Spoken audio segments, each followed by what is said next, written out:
तामिळनाडूतील जिंजी किल्ल्यावर महाराष्ट्र दिनी फडकणार भगवा.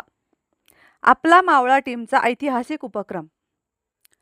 येत्या 1 मे रोजी महाराष्ट्र दिनाचे औचित्य साधून तामिळनाडू येथील ऐतिहासिक जिंजी किल्ल्यावर आपला मावळा गड किल्ले स्वच्छता मोहीम या संस्थेच्या वतीने विशेष स्वच्छता मोहीम राबवण्यात येणार आहे. तसेच या ठिकाणी अभिमानाने भगवा ध्वज फडकवून एक ऐतिहासिक उपक्रम पार पाडला जाणार आहे. या महत्त्वपूर्ण मोहिमेची अधिकृत घोषणा आज 24 एप्रिल बुरोडगाव येथे खासदार निलेश लंके यांच्या प्रमुख उपस्थितीत आयोजित पत्रकार परिषदेत करण्यात आली. स्वराज्याची तिसरी राजधानी आणि महाराष्ट्राचा अभिमान छत्रपती राजाराम महाराजांच्या काळात स्वराज्याच्या रक्षणासाठी अत्यंत मोलाची भूमिका बजावणारा आणि स्वराज्याची तिसरी राजधानी म्हणून ओळखला जाणारा तामिळनाडूमधील जिंजी किल्ला मराठा साम्राज्याच्या इतिहासात एक अढळ स्थान राखून आहे. याच ऐतिहासिक पार्श्वभूमीचे स्मरण करत आपला मावळा गड किल्ले स्वच्छता मोहीम टीमने महाराष्ट्र दिनाच्या मुहूर्तावर या किल्ल्याची स्वच्छता करण्याचा विडा उचलला आहे. तिथे भगवा ध्वज फडकवून महाराष्ट्राच्या शौर्याचा, अस्मितेचा आणि अभिमानाचा संदेश देशभरात पोहोचवण्याचा या मोहिमेचा मुख्य उद्देश आहे. खासदार निलेश लंके यांच्या उपस्थितीत पत्रकार परिषद संपन्न झाली. या उपक्रमाची सविस्तर माहिती प्रसारमाध्यमांना देण्यासाठी आज सायंकाळी बुरोडगाव येथील खासदार निलेश लंके यांच्या जनसंपर्क कार्यालयात पत्रकार परिषदेचे आयोजन करण्यात आले होते.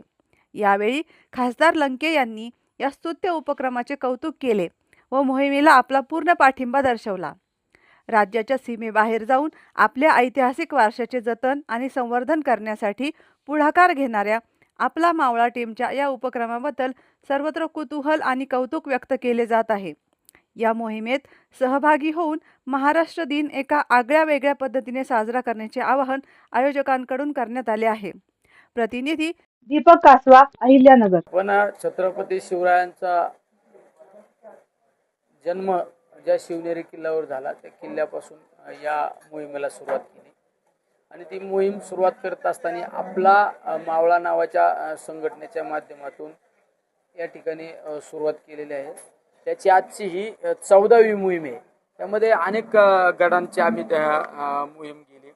शिवनेरी असू, धर्मवीर गड असू, तुमचं रायरेश्वर असू, रामशेष असू, तिकोना असू, प्रतापगड, विश्रामगड, भुदरगड, सिंहगड, साल्हेर, सिंधुदुर्ग आणि लोहगड आणि ज्या ठिकाणी छत्रपती शिवराय आणि तुकोबा यांचं जे भक्तिशक्तीचं नातं होतं त्या देऊमध्ये सुद्धा ही मोहीम गेली.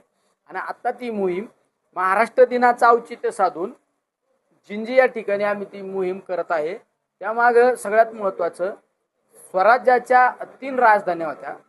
त्यामध्ये रायगड असू, राजगड असू किंवा जिंजी असू. त्यामुळं महाराष्ट्र दिन हा 1 मेची मोहीम आणि महाराष्ट्र दिन आम्ही जिंजी या ठिकाणी साजरा करत आहोत.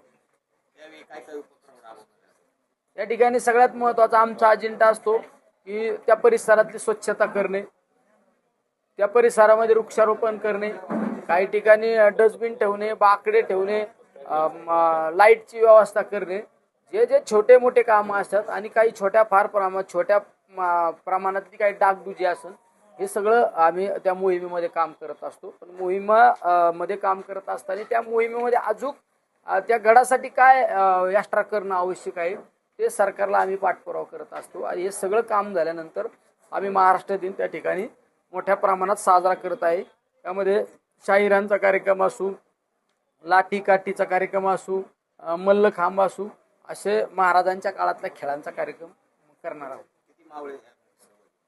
कमीत कमी आमच्याबरोबर येताना एक 1100 ते 1200 मावळे या मोहिमेमध्ये आत्तापर्यंत सहभागी झालेले आहेत. आणि आम्हाला अपेक्षित आहे की जे तमिळनाडूमध्ये आपले काही लोक आहेत, तंजावरला आहे, काही जिंजी भागात आहे, काही वेगवेगळ्या तमिळनाडू भागामध्ये, कारण छत्रपतींचं तहत तंजावर त्या भागामध्ये अनेक लोक आपले महाराष्ट्रीयन लोक आहेत. तर ते महाराष्ट्रातले लोकसुद्धा त्या मोहिमेमध्ये सहभागी होणार आहेत. की एक 10,000 लोक महाराष्ट्र दिन साजरा करण्यासाठी जिंजी या किल्ल्यावर उपस्थित असतील.